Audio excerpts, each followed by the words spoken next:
What if the guilt you feel is not yours, but an invisible inheritance passed down through generations? Imagine chains around your ankles, not visible to anyone else, yet heavy enough to keep you from flying. Many women in modern cities wake up each day with this weight, believing it is responsibility, loyalty, or even love. But what if guilt is not a sign of devotion, but a disguised poison?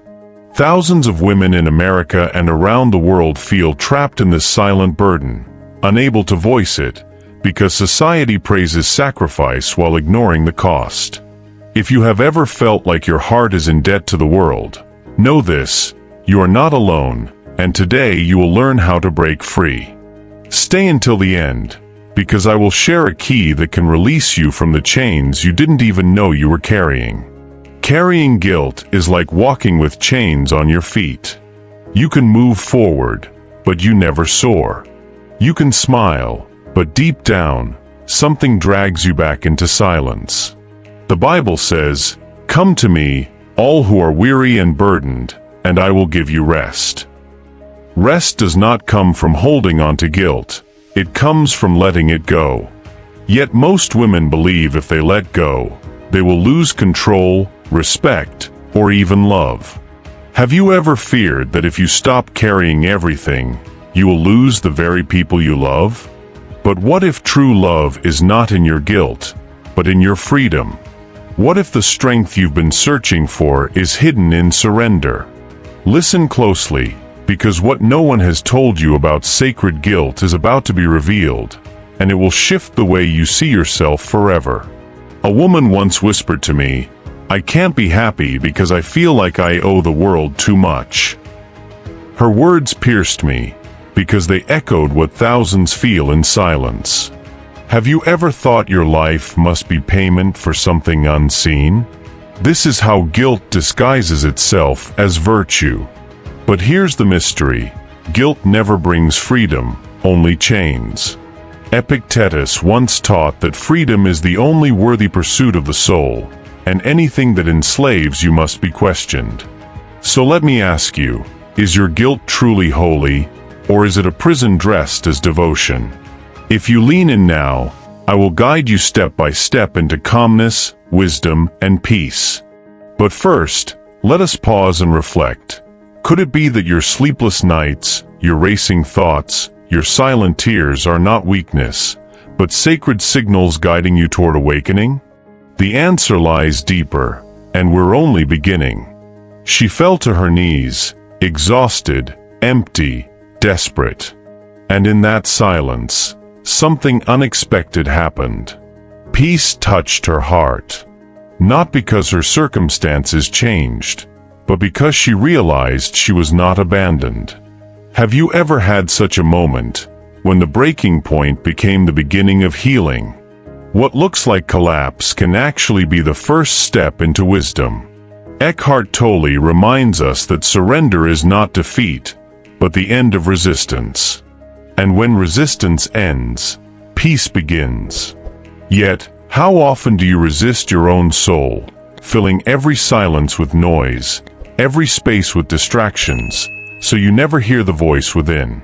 What if calmness is waiting not outside you, but already inside you? If you remain with me, I will show you how to turn silence into wisdom and pain into peace. The key to this transformation is nearer than you imagine. Calmness is not the absence of storms, but the anchor that holds you through them. Think of a tree planted by streams of water. The winds rage, storms roar, yet the roots remain unshaken. Your calmness is not found by escaping the storm, but by rooting so deeply that no wind can uproot you. And here lies the paradox. Roots do not grow in sunshine, but in storms. The pain you've endured, the burdens you've carried, are not curses but catalysts. Could your very trials be preparing you for wisdom greater than you thought possible? If your tears water the soil of your soul, what might grow from them? Calmness and wisdom are not strangers, they are sisters. One anchors you, the other guides you. Soon I will show you the hidden connection between guilt and wisdom, but stay with me, because the revelation will be more powerful than you expect. Wisdom is born in the places where you thought you would break. Have you noticed how the hardest seasons of your life forced you to ask deeper questions, to see what truly matters? Carl Jung once wrote that we don't become enlightened by imagining figures of light, but by making the darkness conscious. Could it be that the guilt you've been carrying is not meant to define you, but to awaken you? To pull you into awareness that you are more than your mistakes, more than your regrets, more than what others expect? Let me ask you, what would happen if you stopped defining yourself by guilt and started defining yourself by grace? Grace whispers, you are enough. You are forgiven. You are loved. But guilt shouts, you will never be free. The clash between guilt and grace is the very battlefield of your soul. And the choice you make today will shape your calmness tomorrow. Think of guilt as a shadow. It follows you, sometimes faint, sometimes overwhelming. But here's the truth, a shadow only exists when there is light. What if guilt is not proof of your failure, but proof that light is already near? In the scriptures we hear, the light shines in the darkness, and the darkness has not overcome it. If guilt is the shadow, then grace is the light. Yet many women keep staring at the shadow, believing it holds the truth. They forget to turn toward the light that casts it. If you've been consumed by shadows of guilt, this is your moment to shift. Ask yourself, what if I turned my face to the light? What if instead of clinging to guilt, I embraced wisdom? Do you see the promise hidden here? This shadow does not own you. It only points you to what can free you. And freedom is closer than you think. Now let's pause and breathe. Feel your shoulders relax, your chest soften, your heartbeat slow. Calmness begins here, in the breath you forget to honor, in the body you push too hard, in the soul you silence too often. Joe Dispenza teaches that when we step out of survival and into presence, we activate healing that science is still discovering. Your calmness is not a luxury, it is a spiritual strategy. Without calm, wisdom cannot take root. Without calm, your soul cannot hear God's whispers. And isn't it true that in your busiest seasons, you miss the very answers you've been praying for? Busyness blinds, but calmness clears. And here's the mystery. Calmness is not something you chase, it's something you choose. Each breath, each pause, each moment of surrender is a doorway. And behind that doorway waits the wisdom you've been craving. Do you dare step through it? I know what you're thinking, but I can't slow down. If I stop, everything will fall apart. Have you told yourself that? That your family, your job, your image depend on your constant sacrifice? But here's the truth. Exhaustion is not a badge of honor, it's a warning sign. Brené Brown reminds us that we cannot serve from a place of depletion. Even Jesus withdrew to quiet places to pray, to renew, to realign. If he, who carried the weight of the world, needed stillness, how much more do you? Calmness is not selfish, it is sacred. Without it, you burn out. Without it, you lose yourself. And if you lose yourself, what do you really have to give? Think about it. Isn't the version of you that is calm, wise, and centered far more powerful than the version that is frantic, guilty, and drained? Here comes a partial revelation. Guilt has been lying to you. It told you that if you keep carrying it, you will protect others. But the truth is, guilt protects no one. It only poisons you. The wisdom you are seeking is not in guilt, but in release. And here's where anticipation meets reward. Soon, I will show you how releasing guilt does not mean abandoning love, but embodying it more fully than ever before. But I want to leave you with this cliffhanger. What if the very thing you fear losing by letting go of guilt is the very thing you'll finally gain? Freedom, calmness, wisdom, grace. These are not distant dreams. They are within reach. But the decision rests in your hands. Will you hold on to guilt, or will you open the door to freedom? Let's go deeper. Think of guilt as a heavy backpack you've been carrying for years. Inside are rocks labeled not enough, too much, failure, unworthy. Each step feels harder, and yet you never question why you carry it. What if you could set it down? Imagine standing tall, shoulders free, lungs filling fully, eyes lifted to the horizon. Isn't that the life your soul longs for? Thousands of women wake up in New York, Los Angeles, Chicago, carrying invisible backpacks of guilt. They go to work, raise children, attend church, but deep inside they whisper, "I'm drowning." You are not meant to drown. You are meant to rise. The Bible says, "Whom the Son sets free is free indeed." Freedom is not a dream. It is your birthright. But the first step is daring to ask, what am I still carrying that was never mine to hold? Sometimes guilt is inherited like a family heirloom. Your mother carried it, her mother before her, and now you hold it without question. Have you noticed patterns in your family? Silence, shame, sacrifice that never ends? Carl Jung said, "Until you make the unconscious conscious, it will direct your life and you will call it fate." What if guilt is not fate, but programming? And what if you could be the one who breaks it? Imagine your daughter or her daughter living free because you decided enough was enough. This is not just about you, it is about generations. The Bible reminds us that blessings and curses travel through bloodlines, but so does redemption. You are standing at the doorway of change. Will you pass down chains or wings? Will your inheritance be guilt or grace? The choice is pressing, and this moment will not come back. Pause with me. Place your hand over your heart. Can you feel it? That steady rhythm is proof that you are alive, chosen, loved. Yet how often do you ignore it, chasing the approval of others instead? Guilt thrives in comparison, in performance, in trying to be perfect.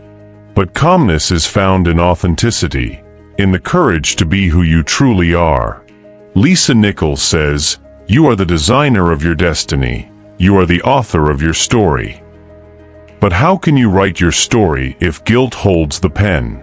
What if tonight you took it back? What if the next chapter is not about what you owe, but about who you are? Reflect on this. If God already calls you forgiven, why do you keep calling yourself guilty? If heaven sees you free, why do you chain yourself?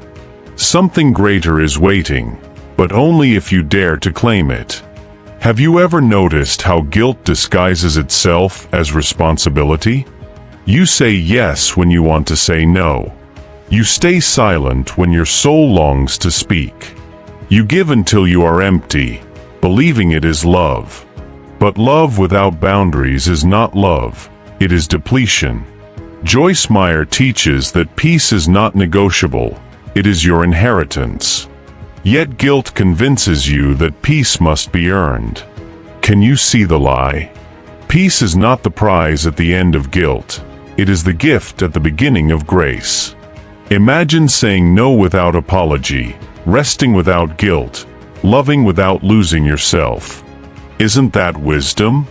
Isn't that freedom? Stay with me, because we are nearing a deeper revelation, one that will change the way you see guilt forever. But first, I must ask, are you ready to unmask the lie that has followed you for years? Here is the revelation. Guilt is not sacred, it is a counterfeit. It pretends to be holy, but its fruit is shame, exhaustion, and despair. True holiness bears fruit of love, joy, peace, patience, kindness. Which fruit has guilt given you? If the answer is bitterness, fatigue, and fear, then guilt is not your teacher, it is your thief. The Bible warns us that the thief comes to steal, kill, and destroy, and guilt has stolen your calmness, killed your joy, and destroyed your peace. But the promise continues, I have come that they may have life, and have it abundantly. That abundance begins where guilt ends. Do you feel the shift? Do you sense that freedom is closer than ever? Stay until the end, because the final truth I will reveal is the master key, and once it is in your hands, guilt will no longer own you. Sometimes, life seems to place us before a large invisible mirror, revealing parts of ourselves we'd rather hide. This reflection isn't an accusation, but a call to recognize what still needs healing and transformation. When you find yourself in repetitive situations, such as patterns of pain, toxic relationships, or choices that always lead to the same emptiness, understand that it's not bad luck. It's a sign that your soul is asking for evolution. The universe doesn't repeat lessons out of cruelty, but out of love, so that you may awaken and finally break the chains that bind you. You're not being punished, you're being molded into something greater, and each repetition is an opportunity for you to choose differently, choose freedom, choose yourself. When you begin to see that life is not a punishment, but a spiritual training, everything takes on new meaning. Every pain, every fall, every tear shed becomes fuel for you to grow beyond what you ever imagined yourself capable of. It's not about erasing the past, but about redefining it. The wounds that once seemed like a burden now become scars of honor, symbols of your victory over that which tried to destroy you. And in this process, you discover that nothing was in vain, that every moment was part of a process of refinement, and that today you carry within you the strength of someone who survived the impossible. How many times have you asked yourself, why me? This question arises when we believe we are victims of circumstances, but the truth is that nothing happens without purpose. Life doesn't move by chance, it obeys a higher order, even if our eyes can't immediately see it. Instead of why me, the invitation is to exchange it for what for me. This simple shift opens the space for pain to cease being suffering and become a teacher. It is in this shift that you take control, no longer waiting for the world to change before deciding to change yourself. Within you lies an inexhaustible source of power, but it often remains dormant because it has been muffled by fear, guilt, or external voices telling you weren't enough. There comes a time when you need to silence this noise and listen to the voice within, the one that always believed in you, even when no one else did. This voice doesn't speak in shouts, but in whispers, inviting you to rise up, to believe again, to dare to experience what seemed impossible. Awakening doesn't happen externally. It begins within, the moment you decide to trust your own light. The mind is a fertile field, and everything you nurture within it takes root in your destiny. If you cultivate thoughts of defeat, you will reap limitations. But if you begin to plant seeds of faith, hope, and courage, the fruits will inevitably be victory. This isn't magical thinking, but a universal law. What you believe, you attract. Therefore, take care of what inhabits your mind, because it is the garden of your life. What you allow to grow there will determine whether you live surrounded by flowers or suffocated by weeds. Realize that you are not defined by the circumstances you face, but by how you choose to react to them. The same storm that can drown some is the one that teaches others how to navigate. The difference lies not in the strength of the wave, but in the skill of the one steering the boat. And you, even if you don't realize it, already possess within you the necessary skill to navigate turbulent seas. Every tear that dried in silence was a training session. Every fall you overcame in secret was a strengthening. Today, you carry an invisible arsenal of resilience that is ready to be used. Life always gives us signs before major changes, but we often don't know how to interpret them. Sometimes it's an annoyance that won't go away, a persistent emptiness, a situation that repeats itself, as if something wants to push us out of our comfort zone. These signs aren't enemies, they're guides. They're like beacons that illuminate the path, showing you that you can no longer stay where you are. Resisting them causes pain, but accepting the movement opens doors that previously seemed unreachable. Every time something insists on drawing your attention, ask yourself, what is my soul trying to tell me? There is a time for everything under heaven. A time to sow and a time to reap, a time to weep and a time to smile, a time to remain and a time to depart. When you understand that each season has its importance, you learn to rest in the certainty that nothing happens before or after its due time. Impatience is the fruit of distrust, but when you trust in the divine flow, even the weights become gentle. With every apparent delay, there's an invisible preparation taking place so that what's coming isn't just good, but perfect. Perhaps at many moments, you felt alone, that no one saw your silent struggle. But there's a presence that never leaves, even when you can't perceive it. This presence is the greatest force that sustains the universe, the same one that kept you standing when you thought you were going to fall. The invisible has worked in your favor, organizing pieces, aligning encounters, and opening paths. You don't need to see the whole picture to trust.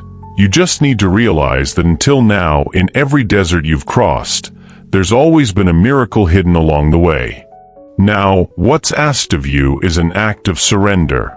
It's not about giving up, but about trusting, about letting go of the weight that it no longer fits in your hands. When you surrender, you don't lose control, but rather align yourself with the control of something much greater than your individual strength. It's at this point that life flows unexpectedly, bringing solutions your mind could never have imagined. Surrendering is an act of courage. It's admitting that you don't have to carry everything alone. When you let go, you make room to receive what was truly meant for you.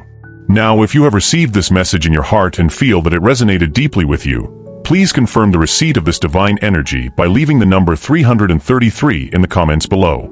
This number symbolizes the constant presence of the angels around you, and by confirming it, you will be signaling your openness to continue this journey of transformation. Also, if you are not yet part of our community, do not forget to subscribe to our channel and activate the notification bell. This way, you will be up to date with all the upcoming messages from the angels that we will bring especially for you. Don't miss the next video, where we will bring more inspiration, love, and divine wisdom to guide your path. May the peace and light of the angels be with you every step of your journey. Stay tuned, because the best is yet to come. Until the next video, and may the angels continue to bless your life with love and light.